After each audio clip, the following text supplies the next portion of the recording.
The Daily Code Snippet.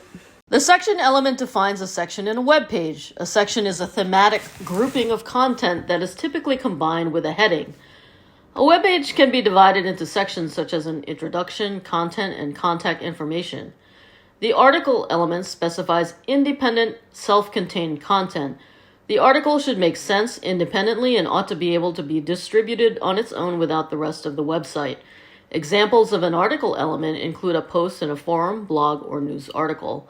Another one of the semantic HTML5 elements that may need some clarification is the aside element. The aside element is used to identify the area of a web page whose content is not directly related to the main content. It can be thought of as a sidebar.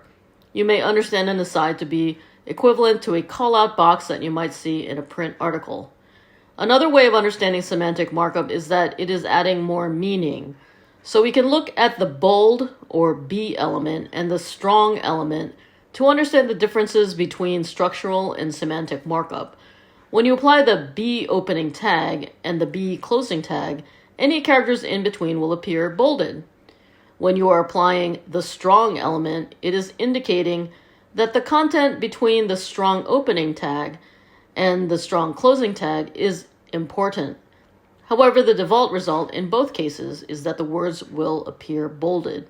It highlights the words that the viewer should notice more. Similar to the B element and the strong element, when you use the I or italic element, characters that are enclosed between the I opening tag and the I closing tag will appear italicized.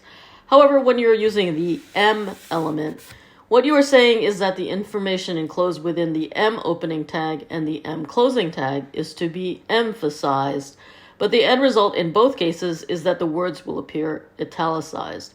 The M element is considered a semantic element.